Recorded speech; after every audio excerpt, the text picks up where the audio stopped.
அந்த ஒரு வார்த்தை குறித்த தீர்க்க தரிசனம் 333. அந்த 333இல் 224 தீர்க்க தரிசனங்கள் இயேசு கிறிஸ்துவினுடைய இரண்டாம் வருகை பற்றியது. ஹல்லேலூயா. பேசிட்டே போலாம். நம்முடைய சிந்தை எல்லாம் இயேசு கிறிஸ்துவின் வருகை குறித்து தான் இருக்க வேண்டும். ஆமென். கிறிஸ்மஸ் நாட்கள் நல்லது, அதில் சுவிசேஷம் அறிவிப்பது நல்லது, எல்லாம் நல்லது. நியூ இயர்லாம் நல்லது தான். கர்த்தருக்கு தோத்திரம். அதில் ஏழைகளுக்கு கொடுங்க, அதில் சுவிசேஷம் அறிவிங்க, எல்லாம் செய்யுங்க. ஆனால் நம்முடைய சிந்தை என்ன தெரியுமா? வெறும் பண்டிகை கொண்டாடுவதல்ல, நம்முடைய எண்ணத்துக்குள் இருக்க வேண்டும். இயேசு சீக்கிரம் வரப்போகிறார்கள் எண்ணத்தோடு வாழுங்கள். ஹல்லேலூயா. சந்தோஷமா இல்லையே சொல்லுங்களேன். அவனுடைய பரிசுத்தமுள்ள நாம மகிமைப்படுவதாக. இன்னொரு வேத பண்டிதர் சொல்றார், புதிய ஏற்பாட்டை ஆவரேஜ் பண்ணி பார்த்தா 25:1, புதிய ஏற்பாட்டை ஆவரேஜ் பண்ணி பார்த்தா 25 வசனங்களுக்கு ஒரு முறை இயேசு கிறிஸ்துவின் இரண்டாம் வருகை வருகிறது என்று சொல்கிறார். இன்னொரு வேத பண்டிதர் இவ்விதமாய் சொல்கிறார். என்னை கவனிக்க அன்போடு கேட்கிறேன். ஆண்டவர் நல்லவர். அல்லேலூயா. அதாவது 31,173 வசனங்களில் more than 8,000 something verses, 8,000 அதிகமான வசனங்கள் எதிர்காலத்தை பற்றியது. அப்படின்னு அர்த்தம் என்ன தெரியுமா? 25% message Jesus coming soon. ஹல்லேலூயா. எல்லாம் கத்தா இருக்கீங்களாம்மா? ஏசாயா தீர்க்கதரிசன புஸ்தகத்தில் 66 அதிகாரம், பைபிளில் 66 புத்தகம். ரைட். ஏசாயாவை பற்றி என்ன சொல்கிறாங்க? The gospel of old testament, பழைய ஏற்பாட்டின் சுவிசேஷம். சுவிசேஷம் என்றால் என்ன? இயேசுவின் பிறப்பை குறித்து சொல்லி, இயேசுவின் பிறப்பு, இயேசுவின் அழைப்பு, இயேசுவின் அபிஷேகம், இயேசுவின் காயம், இயேசுடைய பாடுமரணங்கள், உயிர்த்தெழுதல் எல்லாவற்றையும் எழுதி, பரிசுத்த ஆவி அந்நிய பாஷை எழுதி, ரகசிய வருகை, பகிரங்க வருகை, 1000 சரசாட்சி, புதிய வானம் புதிய பூமி எல்லாவற்றையும் மிக தெளிவாய் இயேசு பிறக்கிறதுக்கு 800 வருஷத்துக்கு முதல் ஏசாயா எழுதினார்.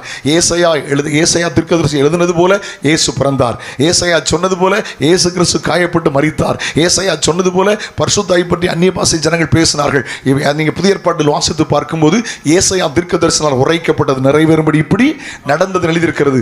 ஏசாயா தீர்க்கதரிசி உரைக்கப்பட்டது போல அந்த உலகத்தில் இரட்சகராய் பிறந்தாரனால் ஆண்டவர் தீர்க்கதரிசனமாய் ஏசாயாவை கொண்டு சொன்னது போல இயேசு சீக்கிரம் வரப்போகிறார். அல்லேலூயா. ஆண்டவருக்கு ஸ்தோத்திரம். என்னை கவனிக்க அன்போடு கேட்கிறேன். நான் சின்ன பையனாக இருக்கும்போது, இப்போவும் ரொம்ப பெரிய ஆளாயிடல, இப்போவும் சின்ன பையன் தான் நினைக்கிறேன். ஹலோ. ரொம்ப பொடியனாக இருக்கும்போதெல்லாம் எனக்கு ஞாபகம் இருக்குது. நான் சின்ன வயசில் ஒரு 50 வருஷம் வச்சுக்கலாமா, 52 இயர்ஸ் பேக். அப்போவே நான் பார்ப்பேன், கன்வென்ஷன் 3 கூட்டம் நடக்கும். ஒன்று காத்திருப்பு கூட்டம், ராபோஜன ஆராதனைக்காக. ஸோ ஒரு 6 மாதம் கழித்து எழுப்புதல் கூட்டம் வைப்பாங்க, ஒரு 4 நாட்கள், சபையினுடைய த ஸ்பிரிச்சுவல் இம்ப்ரூவ்மெண்ட், ஆவிக்குரிய வளர்ச்சிக்காக. ஸோ வருஷத்தில் ஒரு முறை ஒரு கன்வென்ஷன் அடிப்போம். வால் போஸ்ட்லாம் அடித்து வெளியே பந்தெல்லாம் போட்டு எடுத்து கன்வென்ஷன் வைப்பாங்க. அது ஒரு 5 நாள் நடக்கும். கன்வென்ஷன், காத்திருப்பு, எழுப்புதல். இதுக்கு எழுப்புதல் பிரசங்கியார், கன்வென்ஷன் பிரசங்கியார், காத்திருப்பு பிரசங்கியார் கூப்பிடுவாங்க. நான் சின்ன வயசில் பார்த்தது ஞாபகம் இருக்கும். முதல் நாள் ரட்சிப்பை பற்றி பேசுவாங்க, 2வது நாள் ஞானசானத்தை பற்றி பேசுவாங்க, சனிக்கிழமை பகலில் அபிஷேகத்தை பற்றி பேசுவாங்க, ஞாயிற்றுக்கிழமை பகலில் வேறுபாடு பற்றி பேசுவாங்க. உள்ளும் புறமான பரிசுத்தம், நகை நட்டு போல்டு ஸ்க்ரூ எல்லாம் கலத்தணும் கட்டியலா, ஒன்றும் செத்த அன்னைக்கு வராது கட்டியலா. ஆமாம், இப்பவும் வராது கட்டியலா. நம்ம செத்து போயிட்டோம்னா அந்த 20 கிடைக்கும் பிள்ளையாடி நடுவில் 6 அடி சூட்கேஸ் இருக்கலாக்கா. உங்களுக்கு தெரியாதோ? எங்கள் ஊருக்கு எங்கே இருந்தால் வருது. ஹலோ. மற்றவர்களுக்கு வாங்கும்போது நம்ம நல்லா இருக்கலாம், டிசைன் கொள்ளான்னு சொல்லுவோம் கட்டியலா. நமக்கு வாங்கும்போது பார்க்க முடியாது கட்டியலா. அதான் அந்த 6 அடி சூட்கேஸு. இங்கேயும் உண்டு, அடுத்தால இங்கேயும் உண்டு கட்டியலா. உண்ணாமலை கடை பக்கத்தில் உண்டு, நல்ல அழகாக தேக்கல் செஞ்சு வச்சுருக்கு. இத்திரையே உள்ளு, இது மட்டும்தான் கூட ஒரு கட்டியலா, வேற ஒன்றும் கூட வராது. போட்டு சந்தோஷமாக இருக்கீங்களா? இன்னும் ஒன்றும் சொல்ல மாட்டேங்க, ரொம்ப கோபமாக இருக்கீங்களோ? ஆமாம்மா, நகை நட்டு போல்டு ஸ்க்ரூ ஒன்றும் வராதுக்கா. கழுகு நிறையும் காத்திருக்கும். கழுகுனா உன் மகா, நரினா மருமகா. இந்த கல்லியில் அன்னைக்கு ஒன்று சேர்ந்து கிளவி எப்போ ஜாவான்னு பங்கு போட ரெடியாக இருப்பான்னம்ல. இப்படி தான் அன்றைக்கி பேசுவாங்க. வேறுபாடை கொடுத்து பேசுவாங்க, உள்ளும் புறமும் கொடுத்து பரிசுத்தத்தை கொடுத்து பேசுவாங்க. ரொம்ப கோபமாக இருக்கீங்களோ? சில யோசிக்கிறாங்க, 2 நாள் நல்லா போச்சு, எனக்கு தெரியாமல் வந்து மாட்டிக்கிட்டேன். நான் ஒன்றும் இல்லை, எல்லாத்தையும் சொல்லிட்டு தான் போவேன் கட்டியெல்லாம். அன்றைக்கி உங்களை விட்டு வச்சுட்டு போக மாட்டேன். கர்த்தருக்கு தோதிய கூட இன்னும் வரப்போது ஒன்றும் வராதுங்க. ஆமேன்னு சொல்லுவோமா?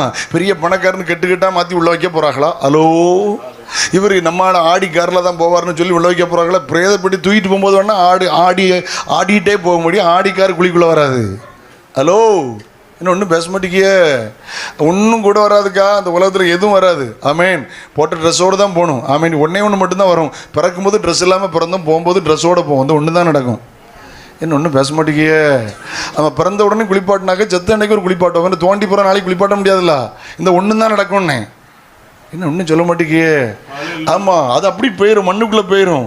இந்த சரீரம் தோத்திர மண்ணுக்குள்ளே போயிடும். ஆவி தன்னை தந்து தேவனிடத்துக்கு போயிடும். இருக்க நாளில் நல்லா சாப்பிடுங்க, இருக்க நாளில் நல்லா ட்ரெஸ் பண்ணுங்க, இருக்க நாளில் வீடு கட்டுங்க, காணிக்கை கொடுங்க, தசம்பாவம் கொடுங்க, மிஷினரிகளுக்கு அனுப்புங்க, ஏழைகளுக்கு செய்யுங்க. பரலோகத்தில் போய் இதை ஒன்றும் செய்ய முடியாது. கேட்டீங்களா? பரலோகத்தில் போய் ஊழியம் செய்ய முடியாது, பரலோகத்தில் போய் காணிக்கை கொடுக்க முடியாது, பரலோகத்தில் போய் தசம்பாவம் கொடுக்க முடியாது, பரலோகத்தில் முதற் பலன் கொடுக்க முடியாது. இங்கே எல்லாம் செய்யுங்கன்னு ஆமீன் வர மாட்டுக்கு. இப்போ நல்ல சொல்ல ஆமீன் சொன்னேன். இந்த பெந்தகோஸ்தில் கிடந்து 2 வார்த்தை படாது பாடுபடுது. கேட்டீங்களா? நம்ம ஆமேன்னா அல்லையிலையாம் பாவம், நம்ம அல்லையிலன்னா ஆமேன் பாவம். கதை கொள்ளாம ஒரு ஆமேன் சொல்லுவீங்களா? அப்படியே கிடவதாக. ஆமேன். பரலோகத்தில் எதை செய்ய முடியாதோ அது இப்பவுமே செஞ்சிருங்கன்னு. பரலோகத்தில் போய் சுவிசேஷம் செய்ய முடியாது, இங்கே அறிவிச்சிருங்க. அல்லேலூயா. பரலோகத்தில் போய் சர்ச்சை கட்ட முடியாது, இங்கே கட்டி கொடுங்கன்னு. ஆமேன். ஆண்டவருடைய பரிசுத்தமுள்ள நாம மகிமைப்பட. Listen to me. ஆண்டவர் அன்னைக்குள்ள பிரசங்கம் அப்படித்தான் இருந்துச்சு. வேறுபாட்டை குறித்து பேசுவோம். ஞாயிற்றுக்கிழமை சாயங்காலம் கண்ணை மூடிட்டு பிரசங்கம் பண்ணலாம், கண்ணை மூடிட்டு சொல்லலாம். பிரசங்கிறத பற்றி தான் பிரசங்கம் பண்ணுவார். வருகை ஊற்றி நான் புரியுதா பேசுறது? ஏதோ சந்தோஷமாக இருக்கும். திருப்பிரசங்கம், என்னுடைய தகப்பனார் திருப்பிரசங்கம் 55 ஆண்டுகள் ஊழியம் செய்தவர்கள். பாஸ்டர் ஆசிர் பாஸ்டருடைய அப்பா, எங்கள் அப்பாலாம் நண்பர்கள். இப்போ நான் பிறக்கிறதுக்கு முந்தைய பழைய நண்பர்கள் அவங்கெல்லாம். திருப்பிரசங்க தகப்பனார் காது குளிர கேட்டிருக்கேன். தோத்துற இயேசு சீக்கிரம் வருகிறார், இயேசு சீக்கிரம் வருகிறார்னு பேசினாங்க. அன்னைக்கு ஒரு காலத்தில் பிரசங்கம் வரலாம், இயேசு வருகிறார், இயேசு வருகிறார்னு பேசினாங்க. இப்போ தலைகீழ பேசிக்கிட்டு இருக்காங்க. தருகிறார்னு பேசுகிறாங்க. அணைய தரார், பூனையை தரார், பட்டியை தரார்னு இப்போ இப்படி பேச ஆரம்பிச்சிட்டாங்க. ஹலோ, முதலாவது தேவனுடைய ராஜ்யத்தையும் seek first the kingdom of God அப்படி பேசுறதை விட்டுட்டு கட்டிகளா ஒருத்தர் கட்டவளுக்கு விடுதலைங்காரி, இன்னொருத்தர் கட்டணுங்காரி, இன்னொருத்தர் அவுக்கணுங்காரி. யார் கட்டுவாவளோ யார் அவுப்பாவளோ ஒன்றும் தெரியல. கட்டிகளா அன்னைக்கு கள்ளங்கப்படலாம் பிரசங்கம் பண்ணாங்க. ரட்சிக்கப்படு, ஞானசானப்படு, பிதாக்குமார் பரிசுத்தாவி நாமத்தில் மூழ்கி ஞானசானப்படு. குழந்தை ஞானசானம் பைபிளில் இல்லை, தெளிப்பு ஞானசானம் பைபிளில் இல்லை. கேட்டியா? பரலோகத்து போனால் ஒரே ஸ்நானம் தான். ஆமாம், பிதாக்குமாரம் பரிசுத்தாவி நாமத்தில் மூழ்கி ஸ்நானம் எடுக்கணும். இப்படிலாம் தெளிவாக பேசினாங்க. இன்னைக்கு எங்கே பார்த்தாலும் மண்டபத்தில் கூட்டம், அங்கே கூட்டம், ரேடியோவில் பிரசங்கம், டிவியில் பிரசங்கம், ஃபேஸ்புக்கில் பிரசங்கம், இன்ஸ்டாகிராமில் பிரசங்கம், ட்விட்டரில் பிரசங்கம், வாட்ஸ்அப்பில் பிரசங்கம், ஃபேஸ்புக்கில் பிரசங்கம். எல்லாம் இப்போ மோட்டிவேஷன் ஸ்பீச் ஆகிட்டு. அங்கே 3000 பேர் 4000 பேர் இருக்கான்னு. 3000 பேர் 4000 பேர் வரட்டு. உணர்த்துக்கிற பிரசங்கம் இருக்கிறா, எச்சரிக்கிற பிரசங்கம் இருக்குதா? ஹலோ, ஆமா, இவங்க எல்லாம் பாசிட்டிவ் ஸ்பீச்சஸ், எல்லாம் மோட்டிவேஷன் ப்ரீச்சஸ். மோட்டிவேஷன் ப்ரீச் பண்றதுக்கு பாஸ்டர் அவசியம் இல்லை, அதுக்கு செக்குலரா நிறைவேற இருக்கிறான். என்ன ஒன்றும் பேச மாட்டேங்க, ரொம்ப கோபமா இருக்கீங்களோ? எல்லாம் மோட்டிவேஷன் ஸ்பீச் தான். ஆமாம், இப்போ நம்ம ஆட்களாக இப்போ 200 கிலோமீட்டர் தாண்டி அந்த சர்ச்சுக்கு போகிறாங்க. அது பாஸ்டருக்கும் பெருமை, இவங்களுக்கும் பெருமை. நான் கூப்பிட்டு நேராக சொல்லிடுவேன். போன வாரத்தில் இந்த வாரத்தில் தான். ஆமாம், அன்னைக்கு வேலைக்கிழமை தூத்துக்குடியில் இருந்தேன். ஒரு தம்பிகிட்ட கேட்டேன், எங்கடா சர்ச்சுக்கு போகிறேன்னே. அப்போது அவன் 140 கிலோமீட்டர் தாண்டி ஒரு சர்ச்சுக்கு வரேன். நான் அந்த ஒரு தம்பி இன்ஜினியர். அப்படியா தம்பி? அப்படி எனக்கு அவன் தான் மியூசிக் வாசித்தான். கூப்பிட்டு தோளில் கை பிடிச்ச நமக்கா. அந்த பாஸ்டர் நல்ல பாஸ்டர் தான். எனக்கெல்லாம் கீபோர்டு வாசித்த தம்பி மாதிரி தான், நல்ல தம்பி மாதிரி. அவங்க அப்பா தான் எனக்கு மேரேஜ்லாம் பண்ணி வச்சவங்க. Very nice church, very nice pastor. But நீ 140 கிலோமீட்டர் தள்ளி 1000 சர்ச்சு தாண்டி இங்கே வாரியன்னா அந்த பாஸ்டரையும் அந்த சர்ச்சை நீ விக்கிரகமாக மாத்துறேன்னு. பாஸ்டர்மார் கோவமா இருக்கீங்களோ? இல்லை அமைதியாக இருக்கீங்களா? எல்லாரும் என்ன விஷயம்? இப்போ நான் தான் மாட்டிக்கிட்டேன் போல தெரியுதே. ஹலோ, 140 கிலோமீட்டருக்கு மேலே மோர் தென் 1000 சம்திங் சர்ச்சஸ். எனக்கு யார் கோவப்பட்டாலும் எனக்கு பற்றி கவலை இல்லை. என் பிரசங்கத்தை கேட்டு 4 பேர் கோவப்படணும். கேட்டீங்களா? எனக்கு என்ன பிரசங்கத்தை கேட்டு முறைச்சா தான் நான் என்ஜாய் பண்ணுவேன். அப்போ தான் சரக்கு உள்ளே போயிட்டுன்னு அர்த்தம். மக்களே, சர்ச்சைக்கு எங்கே போகிறேன்னு கேட்டால் தூத்துக்குடியில் பார்த்தீங்கன்னா ஒரு 300-400 பெந்தகோஸ்தே இருக்கும். 140 கிலோமீட்டர் தாண்டி அவன் சர்ச்சுக்கு வரான்னு சொன்னால் பாஸ்டர் நல்லவங்க, சர்ச் நல்ல சர்ச், நல்ல ஸ்தாபனம், நல்ல சர்ச். ஆனால் நீ என்ன செய்கிறா தெரியுமா? உன்னை அறியாமல் அந்த போதகரையும் அந்த கட்டிடத்தையும் நீ விக்கிரகமாய் மாற்றுகிறாய். அதைத்தான் வேதம் சொல்கிறது. தங்கள் இச்சைக்கேற்ற போதகர்களை தெரிந்து கொண்டார்கள். இப்போ ஆமீன் வராத? ஹலோ, என்ன வீடும் எல்லாரும் டிராவல் பண்ண கேஸுகள் இருக்கும். 100-150 நமக்கு சொல்லும்போது கொஞ்சம் வீலுக்கு வலிக்கும்ல. பக்கத்தில் முற்றத்து முல்லைக்கு என்ன இல்லை இன்னைக்கு? மனம் இல்லை. அங்கேயும் பாட்டு தான், இங்கேயும் பாட்டு தான். கேட்டீங்களா? அங்கேயும் ஆராதனை, இங்கேயும் ஆராதனை, அங்கேயும் அந்நிய பாசம், இங்கேயும் அந்நிய பாசம், அங்கேயும் வைக்கானோ, இங்கேயும் வைக்கானோ. ஆமாம், அப்போ இன்னைக்கு கொஞ்சம் வித்தியாசமாயிட்டு இருக்கலாம். அதில் இவங்களுக்கு பெருமை, நான் அங்கே போயிட்டு வந்தேன் அப்படின்னு. இவங்களுக்கும் பெருமை, அங்கேருந்து வராகன்னு. நான் நேரடியாக சொல்லிவிடுவேன். எல்லாம் இங்கே தான் இருக்கீங்களா? ஒருவேளை சொந்த சர்ச்சாக இருந்தால், வேலை நிமித்தம் தூரம் போயிருந்தால் கட்டாயம் அவங்க சபைக்கு வருகிற தவறல்ல. ஆமீன் சொல்லுங்கள். நான் தப்பாக பேசலை. ஸோ ஒர்க் பண்ண போயிருப்பாங்க, ஸோ தூர இடத்துல இருப்பாங்க, அவங்க சர்ச்சுக்கு வர்றது ஒரு நாளும் தவறல்ல.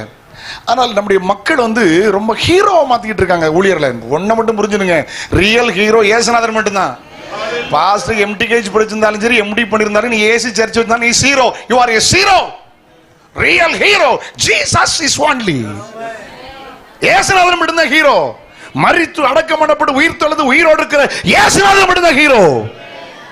ஒரு நாள் கிறிஸ்தவர்களே ஒரு மனிதனை ஹீரோவா மாத்திராத. என்னைக்கு ஒரு போதகரை, ஒரு போதகருடைய பிரசங்கத்தை, ஒரு போதகருடைய ஆராதனையை நீ ஹீரோவாய் மாற்றுகிறாயோ, உன்னை அறியாமல் நீ விக்கிரகத்தை சேவிக்கிறாய். என்ன ஆமென் சொல்ல மாட்டீங்க?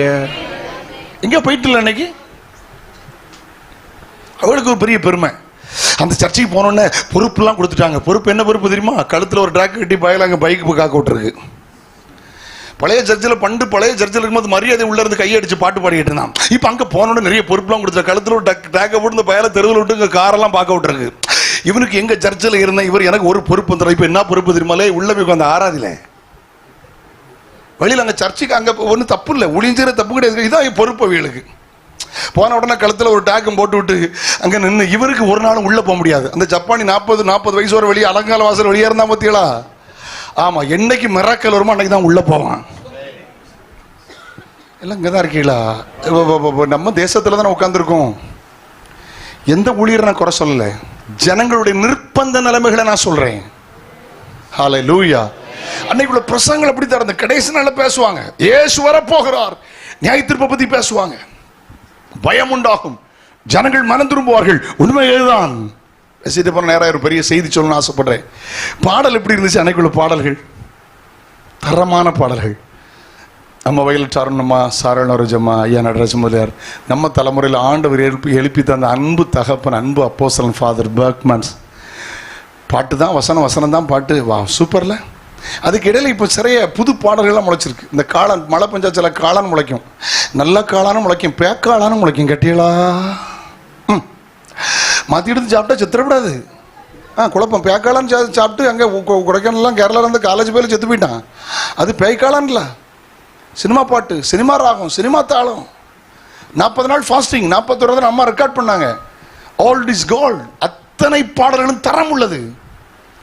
இன்னைக்கு நடனம் எல்லாம் வந்துச்சு. நடனம் எப்படி வந்துச்சு? கிறிஸ்தவத்தில் நடனம் கிடையாது. கிறிஸ்தவத்தில் நடனம் இல்லை. ஆராதனை என்பது நடனம் அல்ல, யூதருடைய கல்ச்சர். அது ஜூயிஷ் கல்ச்சர். ஆனால் பழைய ஏற்பாட்டும் புதிய ஏற்பாட்டிலும் நடனம் ஆபத்தே. தாவீது எமோஷனல் நடனமாகி ஒரு பெட்டியை தொட்டான், செத்தான். இவர் ஆட்டம் தாங்க முடியாம மாடு கலைஞ்சதுனால பெட்டி, வண்டி அசைஞ்சதுனால பெட்டி கலைய ஒரு சைஸா வர இதை ஒருத்தன் தொட்டவன் செத்தான். ஆட்டம் எதுல முடிஞ்சது? உங்களுக்கு விளங்குனா சரியா? புதிய ஏற்பாட்டில் ஒரு தங்கச்சி ஆடினா, இவன் ஆட்டம் ஆடி ஒரு பரிசுத்தவான் தலை போயிட்டு. ஆக மொத்தம் வொர்ஷிப் என்பது ஆட்டம் அல்ல. Holy Spirit is not emotional. பரிசுத்த ஆவியானவர் உணர்ச்சி வசப்படுத்துகிறவர்ல, உணர்கிற ஆவியானவர். தைரியமா நம்ம போல்டா பேச முடியும்.